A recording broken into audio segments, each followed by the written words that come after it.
Oke, halo, Assalamualaikum warahmatullahi wabarakatuh.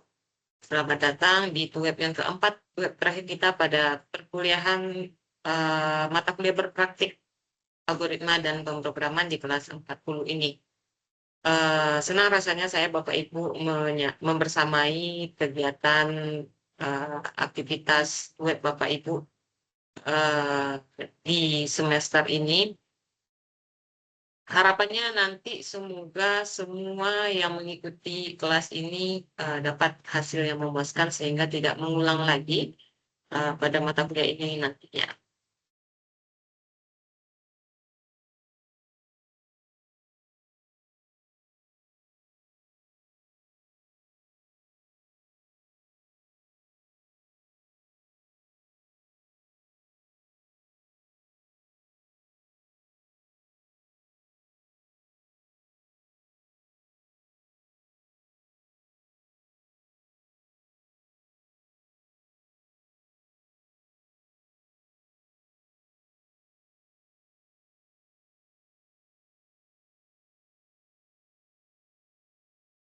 Senang rasanya memang Bapak Ibu saya eh, ikut membersamai Bapak Ibu dalam kegiatan perkuliahan, aktivitas pembelajaran pada mata kuliah algoritma dan pemrograman ini. Ini eh,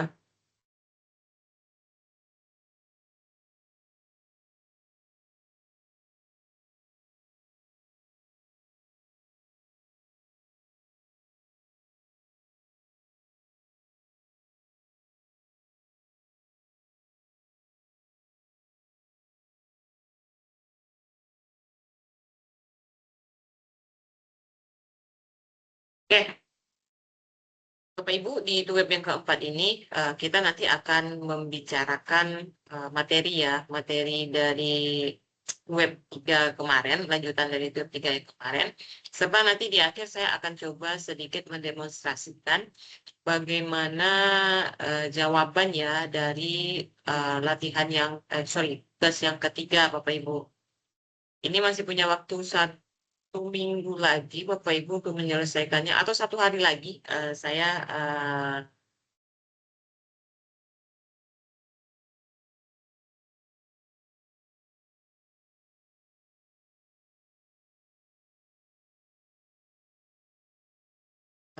akan apa namanya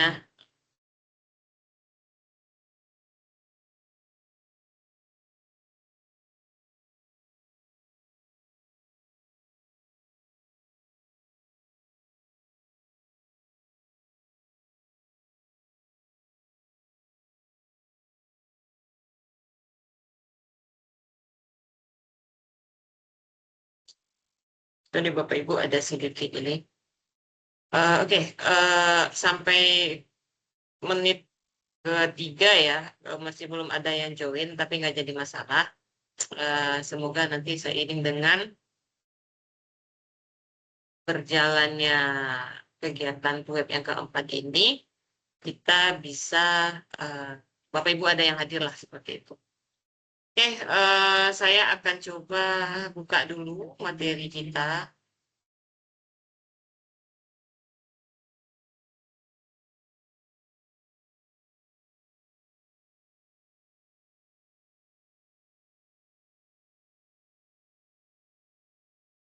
Oke, pada web yang ketiga ini kita akan mulai pada kegiatan 11 ya Bapak Ibu ya, dengan materi array dan methods.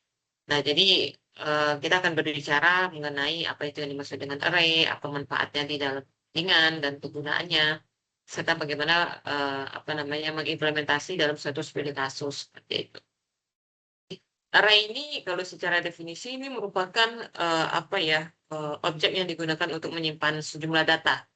Nah, elemen-elemen di array ini ditandai nanti dengan yang namanya indeks. Jadi kalau kita punya rentetan atau list data yang apa namanya yang memiliki tipe data yang sama, jadi array itu hanya bisa menampung tipe data yang sama.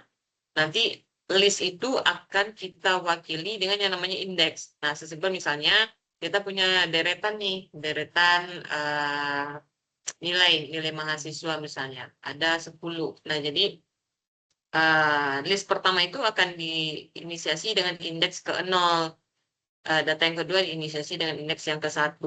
Jadi maksud saya ketika kita ingin mencari, melihat, menghapus suatu indeks dalam array itu, kita menggunakan indeksnya, mencari tahu indeksnya untuk bisa kita proses seperti itu. Nah, jadi elemen dari array adalah variabel dan masing-masing indeks yang Unix. Nah, jadi panjang pada suatu array itu dibuat. Jadi ketika kita ingin menginisiasi sebuah array, itu indeksnya pasti unik berdasar pada jumlah array yang kita buat. Nah, misalnya kalau kita punya 10 data, nanti yang mau kita save di dalam array, itu indeksnya nanti akan berjumlah 9. Seperti itu kira-kira.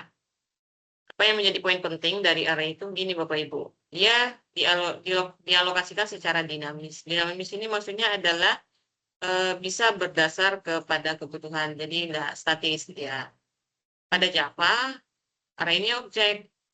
Dengan demikian dapat mengetahui jumlah anggotanya. Nah, jadi karena dia udah diinisiasi di awal, jadi kita tahu dalam suatu array itu nanti akan ada berapa elemen ya, atau berapa anggota.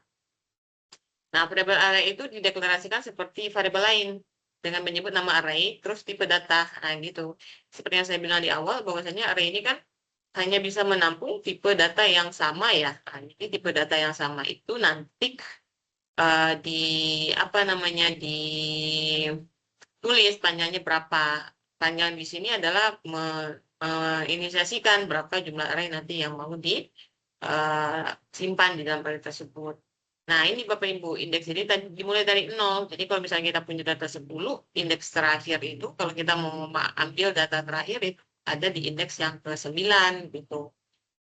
Nah, pada Java, array dapat dibuat statik atau tetap dengan cara men-set berapa jumlah array yang ini ya, yang bisa ditampung. Ada juga yang dinamis, seperti yang saya bilang tadi ya. Kalau dinamis itu kita nggak men-set di awal apa namanya ininya jumlahnya, tapi nanti dia ada. Terus variabel lokal atau menjadi parameter pada suatu metode. Nah, ini Bapak Ibu kira-kira bentukan dari array ya. Ini data kita itu tadi, ini indeksnya. Jadi kalau mau misalnya ambil nilai 3, misalnya itu kebetulan sama ada pada indeks yang ke-3. Jadi kalau kita bicara di sini, berapa panjang arraynya? Arraynya ada 5. Indeks pertamanya berapa? 0. Indeks arraynya apa? 4. Nah, ini indeks arraynya tadi. Nah, itu dia saya bilang. Nah, array itu Bapak Ibu ada yang 1 dimensi, 2 dimensi.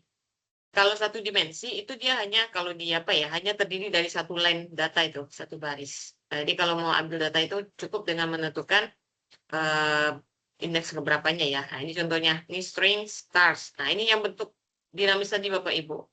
Ini bisa ditambah uh, apa namanya isinya nanti bisa ditambah. Nah, itu. Kalau ini string cars isinya Volvo, BMW, Ford, Mazda. Nah, ini apa namanya statis nih. Kenapa? Karena udah di set di awal ini jumlah datanya nanti ya. Kalau ini ini juga bedanya ini tipe datanya integer. Nah, jadi kalau integer array itu isi datanya gini lah kira-kira. Ada namanya array 1 dimensi yang kalau kita lihat bagaimana implementasinya di dalam Java itu kira-kira seperti ini nih. Nah, public class array dimensi, public static void main string. Nah, ini kita proses deklarasi array-nya, berarti nanti akan ada array integer, tipe data integer namanya array in. Nah, jadi kalau kita mau mengalokasikan memori, men-set berapa nanti jumlah array-nya, nah tentu kita alokasikan, kita siapkan berapa jumlah memorinya. Nah, array in sama dengan new in 5. Ini berarti nanti jumlah data yang bisa ditampung 5. Di indeks dimulai dari indeks ke 0. Nah, isi indeks ke 0 apa? 5. Isi ke 1 apa? 7. Nah, jadi nanti ini baru yang terisi datanya adalah 0 dan 1. Kita masih punya sisa 3 lagi yang bisa diisi. Nah, itu dia maksud saya. Jadi di sini kalau kita mau print out itu panggil indeksnya. Nah, ini variabelnya, ini indeks keberapanya. Nah, ini juga ini variabelnya, ini indeks ke berapanya gitu ya. Nah, ini. Kalau kita running hasilnya gini 5 dan kita lanjut array di satu dimensi yang sekarang bentuk datanya itu adalah ini ya, ini string. Ada 3, ada mobil, motor, beca. Sama isinya seperti itu. Ini udah statik. Kenapa? Karena udah bisa di awal berapa apa isinya seperti itu. Itu. Sekarang gimana kalau multidimensi? Multidimensi itu lebih dari apa ya? Ya pasti lebih dari satu dimensi ya. Artinya kalau dalam bentukan datanya itu dia akan terdiri dari data yang tergabung antara kolom dan baris gitu loh. Jadi kalau misalnya kita punya data skala besar, kita save di dalam table, itu kan untuk mengaksesnya kita perlu tahu dia ada di line keberapa, di indeks keberapa. Misalnya di baris kita mau lihat nih, mau akses nih nilai 60. Berarti kalau kita lihat indeksnya itu kan baris dan kolom ya. Berarti dia ada di baris 1. Masa 1. Nah gitu cara akses. Nah, jadi Bapak Ibu, ketika kita misalnya punya array nih, 2D dengan isian seperti ini mungkin isi untuk baris 1, baris 2, baris 3 kan. Terus ini output biasa, terus ini proses nampilin array itu dimensi gitu kan. For integer i, ada looping di sini, proses looping. I kecil dari 3 katanya. Terus i plus plus. Karena i dimulai dari 0, berarti sekarang nilai i kita adalah 0. 0 ini kecil enggak dari 3? Banyak iya. Kalau iya, nanti nilai i-nya naikkan ya. Nah, itu dia maksudnya i plus plus ini. Terus J di sini. Kalau misalnya terpenuhi, kita harus selesaikan dulu yang di dalam kolom ini. Gitu. Terus J-nya katanya mulai dari 0. Berarti sekarang J berubah di 0. 0 itu kecil enggak dari 3? Ya. Kalau iya, naikkan nilai J. Ketika nilai J dinaikkan, kita print out dulu ini. Array I, J. I kita tadi berapa? I kita 0 ya.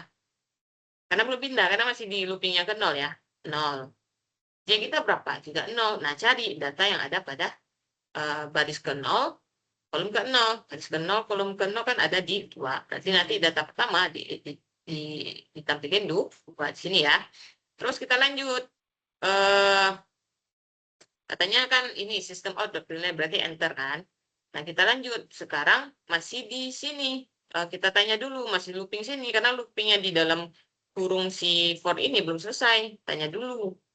Berarti sekarang dari 0 berubah jadi 1 ya nilai J-nya. Berarti J sama dengan 1. 1 itu kecil nggak dari 3? Masih sama jawabannya. Kalau sama berarti sekarang yang di print adalah I. I masih 0. 0,1 berarti. 0,1 berapa? 10. 10. Lanjut sampai nanti J itu nilainya adalah 3. 3 itu besar enggak kecil enggak dari 3? Jawabannya tidak. Kalau tidak, di sini looping selesai. Kita pindah ke sini. Baru ini bisa lanjut ke looping yang kedua. Berarti dia langsung sekarang berubah jadi 2. Nah, 2 itu kecil, 1 ya, sorry. 1 itu kecil enggak dari 3? Jawabannya iya. Kalau iya, masuk dulu ke sini. Berarti sekarang 1,0, 1,1, 1,3. 1,0 apa? 1,0 kan ini. 3, 1,1 apa? Kan 60, 1,2 apa? 900. Ini dia yang ditampilkan. Nah, itu yang dinamakan dengan proses looping menggunakan array to dimensions. Oke, sekarang ada passing array namanya. Melempar isi array dari suatu metode. Nah, ini contoh. Ini ada array ini dengan tipe data integer. Yang isinya adalah 10, 20, 30. Ini kalau kita lihat adalah array satu dimensi ya Bapak Ibu ya. Kalau mau ngeprint, itu misalnya system.out x, 0, berarti yang akan di-print adalah 10. Kita tampilin nilai 10. Nah, ada istilah seperti ini. Nah, kita punya metode tampil namanya. Metode yang di-set untuk nampilin nilai output aja. Jadi, isinya ngeprint nilai Y gitu kan, Y 0 gitu kan, mengisi array index dengan 10. Nah, jadi yang dikirim itu nilai dari 10, apa namanya, nilai dari Y 0 kan, Y 0 sama dengan 100. Nah, berarti nanti yang dikirim adalah nilai Y ini ke sini. Nah, ini yang dikirim ke array tadi, eksekusi output tadi, menggunakan passing parameter namanya. Nah, ini outputnya, ini kalau pakai seperti ini ya, ini kan hasilnya 10. Kalau ini hasilnya eh, kan nampilin nilai X ya, nampilin nilai X tadi kita itu X0 kan, 10. Terus sekarang sistem dot out println nilainya 10 juga. Kenapa? Karena kan masih di nilai yang 10 dia ambil. Jadi dia 10. Terus kalau di sini kita udah nampilin nilai Y 100. Nah, yang dipassing itu adalah nilai yang di sini nih. Y yang di sini dikirim ke sini. Jadi ketika di print itulah nilainya Y 0. Nah, itu Bapak Ibu sedikit teori dasar mengenai array seperti itu. Kita lanjut ke materi yang kedua. Oke, kita lanjut pada materi yang kedua, namanya metode. Nah, metode itu dalam Java disebut dengan sekumpulan instruksi yang dikelompokkan bersama untuk melaksanakan tugas tertentu. Sama kayak function gitu lah. Cara buat metode itu dia ada di kelas ya, dalam satu kelas. Ini dia public kelas. Di dalam kelas ini baru bikin metode tuh, static void method. Nama metodenya my method. Static adalah modifiernya. Nah, nama modifier ya, modifier. Yang artinya bahwa metode yang dibangun adalah milik dari my class, dari kelas di atas. Void artinya metode tidak mengembalikan nilai. Jadi prosesnya selesai di dalam metode itu langsung gitu kan. Jika ingin sebuah metode mengembalikan nilai, maka kita hilangkan keyword void. Ada nanti integer namanya. Nah, jadi nilainya bisa kita panggil lagi di fungsi main, terus ini kita pakai, kita proses. Oke, kita lanjut di sini. Contoh metodenya apa? Contoh di sini. Di dalam public class ya, my class ya. Static void, my method, system.out.println hasil dari metode. Jadi, isi metode my method ini nampilin hasil dari metode ini. Jadi kalau kalau kita mau nampilin hasil dari metode, itu kita panggil nama metode aja. Nah, jadi ini nih, ketika di public static void main, itu my method aja yang ditampil. Nah, jadi dengan memanggil nama metode aja, itu udah bisa ngeluarin hasil ini. Nah, itu kalau pakai void ya, void itu outputnya selesai di situ. Cara memanggil metode dalam satu kelas.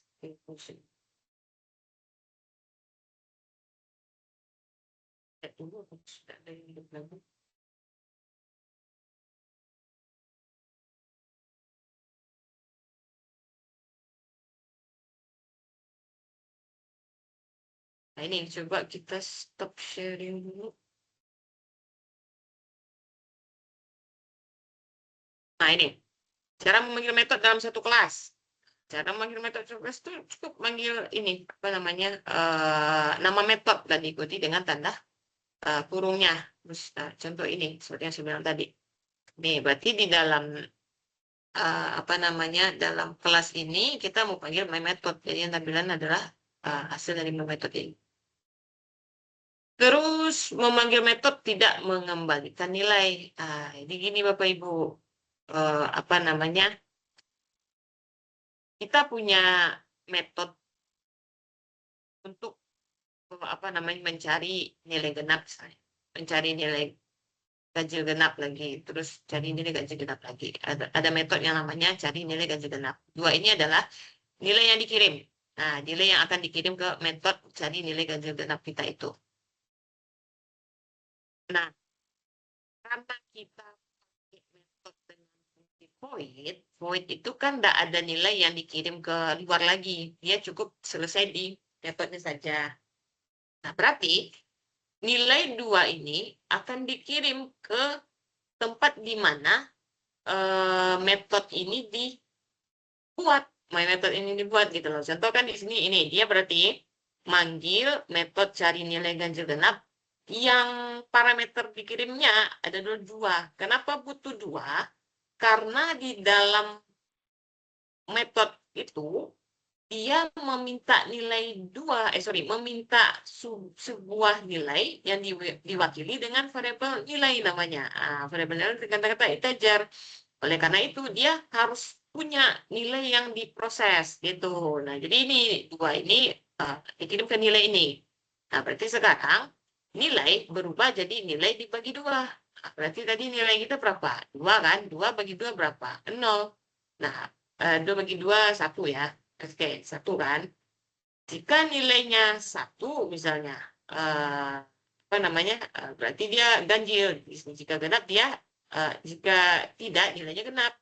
Ketika yang dikirim itu adalah 2, berarti di sini adalah ganjil hasilnya nanti. Nah, kalau dikirim 3, 3 bagi 2 berapa? Eh, kan tidak 1 ya. Nah, itu berarti dia manggilnya genap seperti itu. Itu yang gunanya metode function. Jadi prosesnya selesai di sini aja, nggak ada lagi dia balik-balikin nilai, dia selesai aja di situ. Nah, ada juga metode yang mengembalikan nilai. Ini nilainya bisa kita pakai lagi gitu di luar. Contoh ya, di sini ada public class pemanggilan metode namanya. Ini nanti ada metode dengan nama sorry, ada kelas dengan nama pemanggilan metode. Terus public static void main string argument. Nah, berarti ini uh, isinya adalah apa ya? Oh, maksud saya ini inti utama dari apa namanya meja kerja kita lah, gitu kan? Nah, integer x, y ada variabel 2 nih, x dan y kan, isinya 0 di awal. Terus sekarang y-nya diset jadi 3. Nah, terus x-nya cari nilai ganjil genap y. Ini cari nilai ganjil genap ini adalah metode Bapak Ibu yang diisi dengan y nilainya. Berarti sekarang yang dikirim ke dalam sorry, yang dipanggil itu kan cari nilai ganjil genap, yang dikirim itu y. Y yang mana? Yang diambil dari 3. Berarti sekarang cari nilai ganjil genap dengan nilai 3. Nah, kita lihat ke sini. Dia proses dulu di sini. Kenapa? Karena di sini prosesnya manggil fungsi nih, function. Nah, kita lihat di function kita ini, dia nggak void. Artinya nilainya bisa dipakai lagi, dikirim lagi keluar. Nah, gitu. Nah, ini dia contohnya. Public static integer. Cari nilai ganjil genap. Integer nilai. Berarti nilainya berapa tadi? 3 ya. Nilai itu berubah menjadi nilai bagi 2. Nilai bagi 2 berapa? Nilai bagi 2 kan 3 bagi 2 kan 1,5 ya, 1,5. Atau ini mungkin modulus ya, ini kan modulus sisa ya, sisa dari pembagian. Kalau ini ada sisa, berarti nanti kirim nilainya. Nah, kita kirim nilainya ke sini, kita kirimnya ke sini. Nah, jadi kita dapat nilai, kita bisa proses lagi di sini Bapak Ibu. Nah, kalau void nggak bisa, nilainya nggak bisa kita proses lagi di tempat kita panggil fungsi metode tadi. Nah, gitu. Jadi di sini if x sama dengan 1, sistem dapat nilai angka, terus panggil y-nya berapa adalah angka ganjil. Sistem dapat angka adalah angka genap seperti itu. Nah, itu perbedaan antara metode yang mengembalikan nilai dengan metode yang tidak mengembalikan nilai. Kalau yang tidak mengembalikan nilai itu biasanya diwakili dengan void. Kalau yang mengembalikan nilai itu diwakili dengan integer biasanya.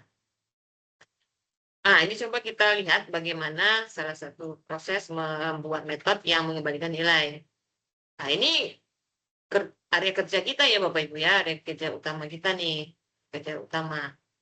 Terus kita lihat di sini ada public static void ya, ini tempat kerja kita. Nah, terus dia manggil ini kan, manggil ini sama kayak bisa lagi lah. Ke sini aja kita langsung metode overloading. Uh, Overloading ini kemampuan sebuah kelas ya memiliki nama metode yang sama, tapi yang membedakan adalah parameternya. Jadi kita bisa panggil metode itu beberapa kali, ulang-ulang terus bisa. Sesuai dengan kebutuhannya. Jadi parameternya beda. Jadi kalau metodenya itu namanya sama ya, tapi parameternya yang berbeda-beda itu tidak jadi masalah. Nah, jadi kita bisa pakai metode yang sama dengan namanya apa namanya bentuk data yang berbeda-beda. Jadi mungkin fungsinya sama, tapi dia yang membedakannya hanyalah tipe-tipe datanya. Coba kita lihat di sini ya. Ini ada public void metode nama sama. Ini ya, yang dipanggil itu 23. Nah, jadi yang dipanggil adalah metode nomor 1. Ini kalau misalnya kita pakai 5,3 5,3,4 itu kan kita lihat ternyata tipe datanya nih double nih. Jadi kita yang dipanggil adalah metode yang kedua walaupun namanya sama. Berarti isi-isinya di situ sama, isi fungsinya. Cuma datanya lagi yang berbeda. Jadi ini kalau untuk yang boolean ini nih apanya metodenya. Kalau yang double ini nih metodenya gitu.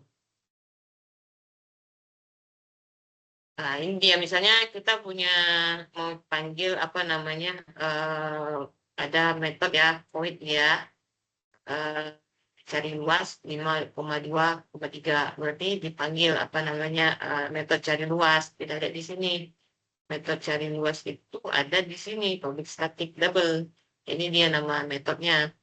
Nah, ini mengembalikan nilai nih ya dari return jadi nilainya bisa dipanggil ke sini itu ya method of field. Lanjut.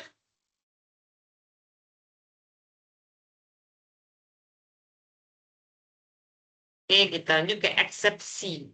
Ya, eksepsi ini Bapak Ibu eh, hal-hal yang nanti membuat program itu jadi anormal, tidak normal, error. Mungkin bisa karena tipe datanya nggak valid. Kalau yang dimaksud dalam kode program tidak ada. Memori tak didefinisikan dan banyak lainnya ya. Jadi eksepsi itu kategorinya ada tiga. Yang pertama compilation error, terus runtime error, terus logic error. Ketika kita compile misalnya error, itu compilation error. Ketika kita running error itu runtime error. Kalau kita lihat logic error ini ada logika di algoritma dan di codingnya itu tidak sesuai dengan ketentuan seperti itu. Coba kita lihat yang compilation error ini.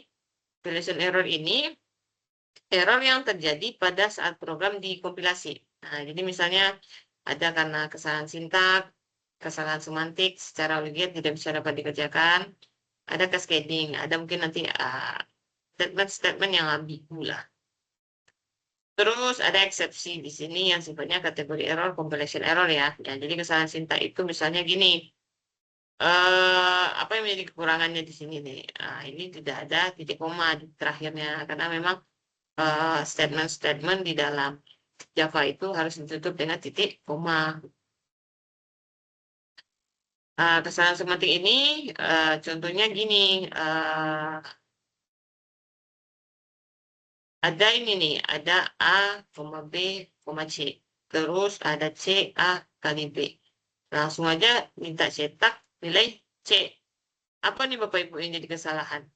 Ya tentu kita belum didefinisiin nilai A itu berapa, nilai B itu berapa, nilai C itu berapa. Tiba-tiba minta tampilin nilai C-nya. Nah, itu tuh nggak bisa diproses. Nah, jadi inisiasi dulu berapa nilai variabelnya, entah itu nanti dari scanner ya, dari inputan, atau langsung dibikin di apanya juga boleh. Yang pastinya harus ada nilai Bapak Ibu supaya bisa ini ditampilkan ya, diproses lah di dalam rumus. Simpelnya gini, kita disuruh masak ini misalnya, bikin kopi.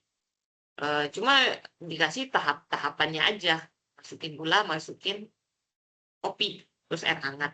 Tapi gula kopi air hangatnya nggak ada. Nah, ini gimana mau diproses sama si ininya kan, mau kopinya mau jadi. Nah, gitulah kira-kira. Yuk, terus ada yang compilation error ini karena kesalahan yang kadang ambigu. Misalnya error typing ini ya, typo. Misalnya for ini kan harusnya for, nah gitu. Terus apa namanya, jadi nanti di apa di Java kita itu dilihatin kayak errornya itu. Nah sekarang kita scheduling sudah ini runtime. Jadi saat kita mau compile semua program nih, itu apa namanya ada kesalahan pada program sudah dioperasikan. Terus logic error, nah ini dia lolos dari sintak ya. Kita rasa nggak ada masalah gitu kan. Programnya berhasil dikompilasi. Tapi dan pada saat runtime pun tidak ditemukan kesalahan. Cuman keluarannya tidak sesuai dengan yang kita minta. Nah, contoh gini, kita kan punya ekspresi nih A, 2 tambah 2.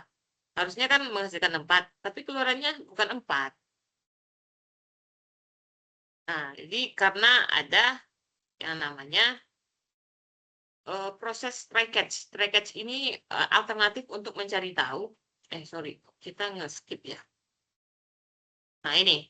Jadi gimana cara kita menangani permasalahan itu? Ada namanya try catch. Nah, try catch untuk yang logic error ini mencari tahu tuh bagaimana yang salah gitu. Jadi contohnya gini, try catch gitu loh. Jadi kita pakai penanganan kesalahannya itu ada di sini. Misalnya, eh ini kan, arraynya ada 3 berarti ya. Kalau secara indeks berarti 0, 1, 2. Tiba-tiba kita minta data 10 yang ditampilin. Kan akan error. Nah, tapi di dalam coding itu nggak akan kebaca tuh. Nah, tapi kalau misalnya kita pakai try catch, itu nanti dia akan kasih tahu ada sesuatu yang salah. Kalau misalnya di luar dari ketentuan gitu loh. Try catch bersarang, let's try catch itu pada dasarnya sama. Umumnya terjadi bersarang ya, ada dua kondisi lah ya. Coba kita lihat di sini. Ini try catch besar, nih catch-nya. Ada beberapa pernyataan. Contohnya di sini. Ada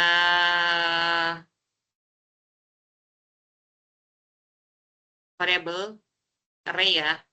Tipenya string. Nanti dia ada 3. Terus ada tipe double, tipe data pembagian. Tipe datanya double. Variabelnya pembagian, tipe datanya double. Isinya 10. Sorry, isinya 0. Terus di sini yang 3 tadi nilainya seperti ini. Try pertama, sistem not boolean, panggil yang ketiga, berarti kan nggak ada. Kalau nggak ada, pembagiannya juga 10 bagi 0. Nah, di sini nih menjebak nih. Kalau nggak ada tuh katanya ekspresi array out of expectations. Terus ada indeks yang melampaui array. Nah, ini yang mau dijalankan kalau misalnya dicoba tapi nggak dapat catch-nya, ini yang ditampilkan nanti. Terus catch arithmetic-nya itu adalah ekspresi arithmetic exceptions. Mungkin tidak boleh dengan 0. Kalau kita jalankan, ini yang terjadi ekspresi array keluar dari boundary, katanya ada indeks yang melampaui data asli. Terus try catch finally, statement finally ini adalah blok dalam penanganan kesalahan yang dijalankan baik error maupun tidak ya. Jadi kalau error ataupun tidak, ini tetap dijalankan. Oke, itu saja mungkin untuk yang proses penanganan error. Kita lihat satu materi terakhir lagi sebelum kita masuk ke contoh soal. Ada clustering. Kalau clustering ini diturunkan dari Java Lang untuk menangani deretan karakter. Nah, di kan string itu array-nya karakter ya. String itu kan kumpulan karakter nih yang dipecah-pecah kan dalam suatu char-nya gitu loh. Jadi dia punya sejumlah metode yang berguna untuk memanipulasi string itu sendiri. Misal mengubah huruf kecil menjadi huruf kapital, menggabungkan karakter atau string, memanggil string dari depan, tengah, dan belakang. Jadi metode-metode string itu harus diketahui panjang stringnya, lengthnya. Contohnya gini ya. Ada kan nih 2 variabel nih, jumlah akar, integer, terus string txt, saya suka belajar Java. Terus jumlah akar ini isinya adalah txt.length, hitung berapa banyak karakter yang ada pada ini apa length itu kan. Nah, kalau di sini kita panggil berarti yang muncul nanti adalah txt. Txt kan saya suka belajar cepat. Terus kalau yang ini panjang string adalah jumlah akar. Jadi dia akan cari tahu berapa nilai nanti. Ya, hitung 1, 2, 3, 4, 5, 6, 8, 9, 10. Masuk space ya, spasi juga dihitung. Nah, jadi itu hasilnya. Jadi beberapa hal yang bisa kita kerjakan dengan string. String ini memang memiliki pengelolaan tersendiri karena dia beda dengan uh, tipe data numerik ya. Kayak gitu. Dia agak ribet cara pemanggilannya, cara penggunaannya. Terus apa lagi ya? Concat. Concat ini menggabungkan satu string dengan string lainnya. Contoh di sini ada string nama depan isinya kanik. String nama belakang isinya langgau. Ketika kita nama depan dot concat nama belakang, jadi nanti gabung dia tuh kanik, langgau. Itu concat ya Bapak Ibu ya, berarti ada dua ya. Tadi leng hitung berapa karakter, sekarang concat namanya.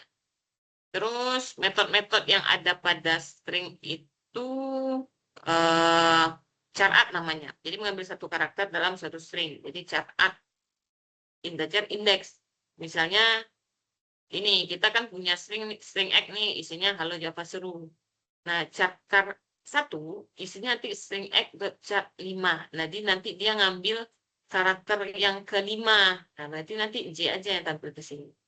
Kalau ini ngambil karakter yang ke-6, berarti ini chart art itu ngambil karakter tertentu pada suatu indeks. Nah, gitu. Gitu dia. Terus, metode value of mengubah berbagai jenis nilai tipe data, string value of tipe data. Ini dia. Uh, value of boolean B, of chart C. Ini apa namanya? Mengubah tipe data. Jadi, ini dan boolean B ini jadi string, chart C ini jadi string. Contohnya ini boolean B1 sebenarnya kan isinya true, B2 isinya 11. Kalau kita ubah jadi apa? Jadi value of B1 nanti dia berubah jadi string. Nah, ini dipanggil menggunakan string. Nah, itu saja mungkin untuk penjelasan dari eh apa ya? Materi ya, materi-materi yang berkaitan dengan array method, string, terus juga ada tadi kita bahas bagaimana penanganan kesalahan ya, kesalahan atau eksepsi di dalam satu Java. Gitu. Oke, cukup saya rasa untuk materi. Kita sekarang pindah ke contoh kasus. Kita buka dulu learning kita. Sekarang Bapak Ibu sudah banyak mensubmit ya. Saya lihat dulu kita batas akhir itu ada di mana ya?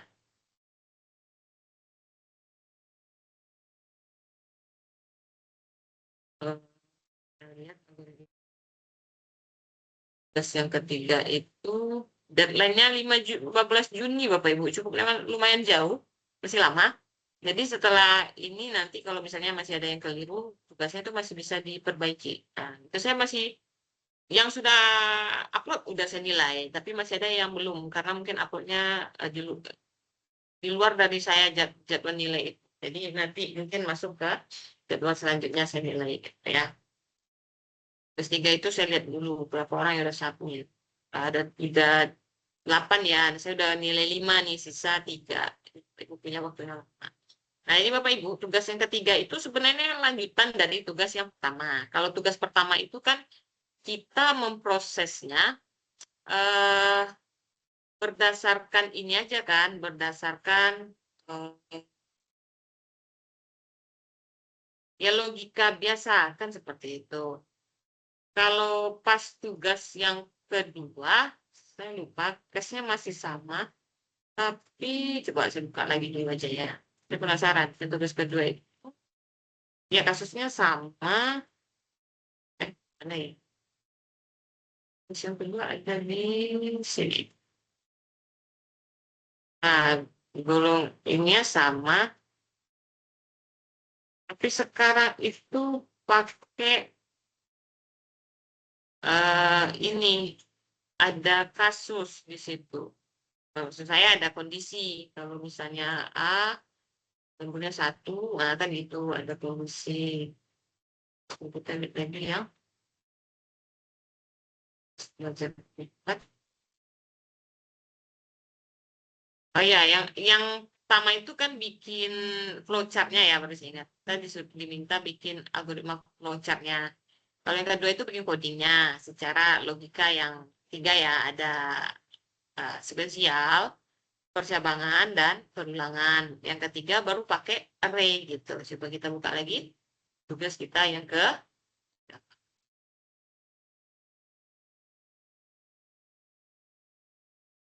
baca. Nah sekarang Kita simpan Bapak Ibu, kita simpan A, B, C itu di dalam array. Jadi nanti char golongan itu dalam array ada 3 nanti ya, indeksnya dari 0. Terus kalau lemburnya juga kita bikin ke dalam array nilai-nilai lemburnya ini. Jadi nanti kalau misalnya kita mau memproses percabangan untuk lembur 1, berarti nanti yang dipanggil adalah array lembur yang ke 0. Nah, gitu. Supaya saya udah bikin kodenya, saya buka dulu Java NetBeans Setia. Memang sebenarnya kalau saya harapkan Bapak Ibu bikinnya di ini sih, di NetBeans. Cuma kalau terkendala ya sudahlah. Kayak yang ada saja entah kayak Visual Studio Code. Yang tidak boleh itu di luar dari itu Bapak Ibu. Kita belajarnya Java NetBeans, tiba-tiba dibikin pakai C++ itu kan nggak nyambung ya. Nah itu mungkin yang perlu saya tekankan ya kepada Bapak Ibu. Yang kita buka web yang keempat.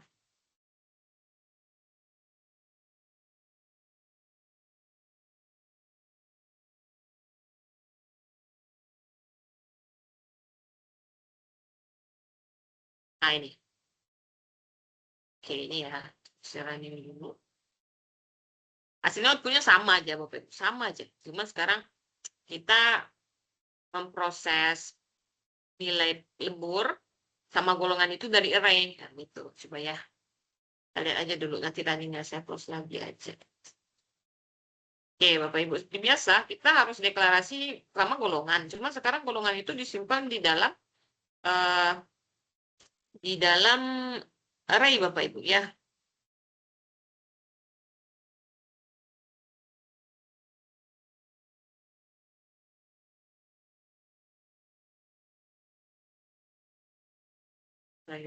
Nah ya, yuk kita baca lagi soalnya. Ya, ini kan disimpan di dalam array sekarang. Nah ini ada string goal nih, golongan Bapak Ibu. Indeks goalnya kita bikin ke 0, dia indeks yang ke 0 untuk A gitu ya. Kenapa? Supaya nanti ketika kita proses dia di dalam percabangan itu yang dipanggil indeksnya. Nah, ini dia, ini array untuk gaji. Ini array untuk pesannya, kan seperti itu. Kita buka yang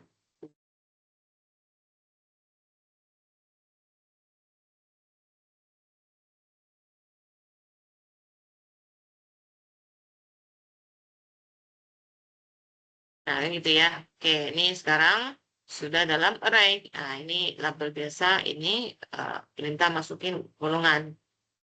Golongan scanner.next. Integer, indeks goal itu dimulai dari min 1.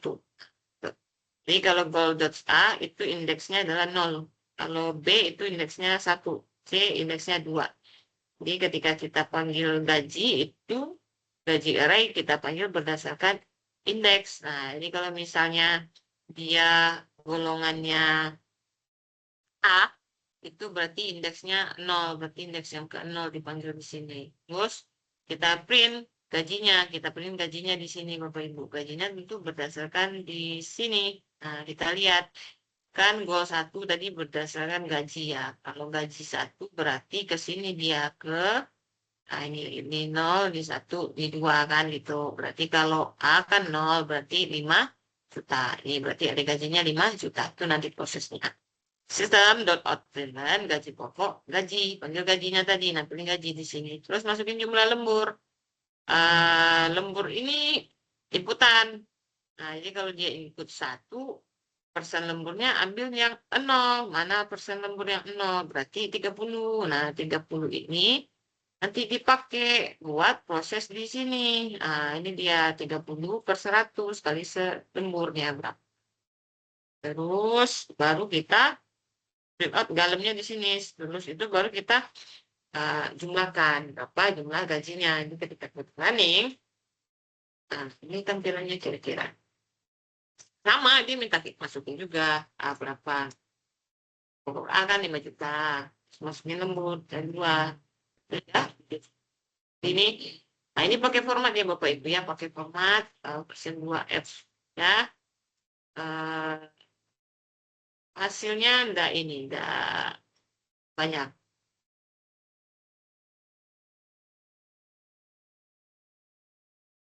Nah ini betulnya ya.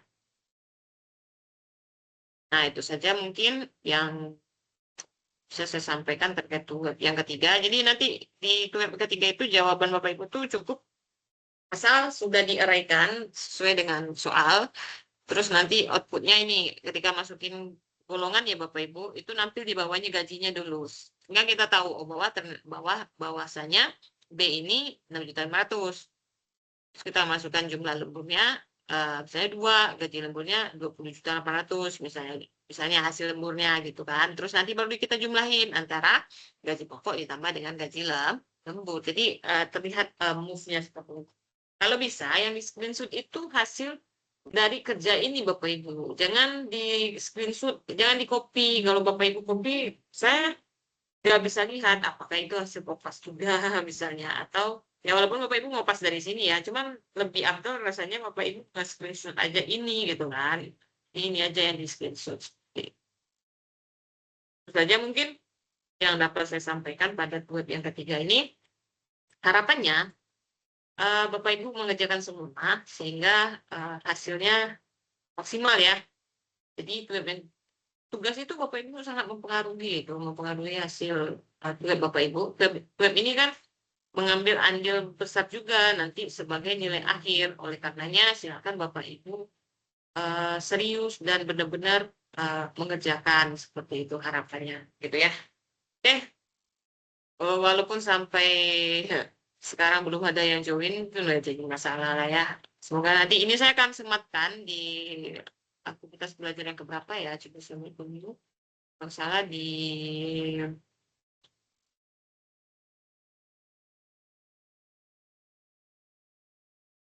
di ini ya, di 14. Silakan Bapak Ibu buka aktivitas pembelajaran 14. Saya akan sematkan hasil recording ini di sini. Gitu.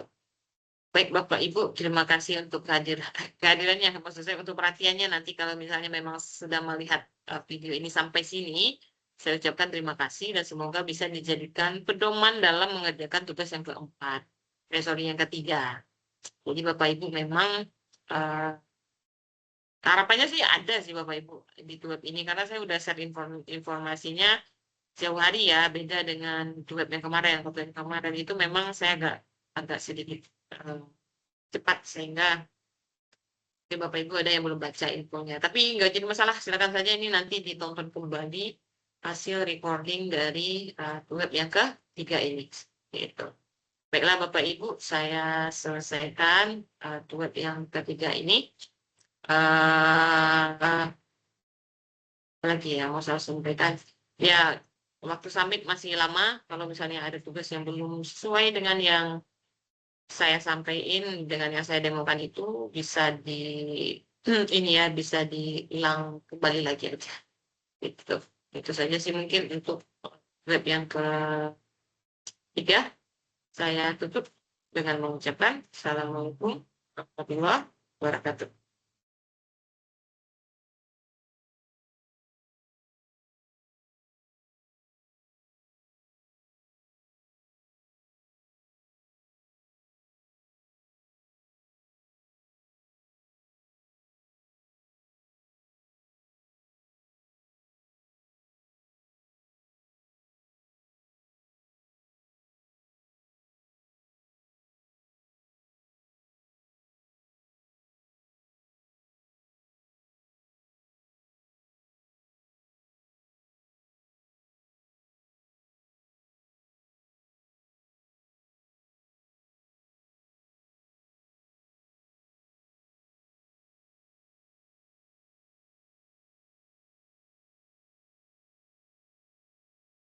Bapak Ibu see you di uh, semoga sukses di algoritma ini. Assalamualaikum warahmatullahi wabarakatuh.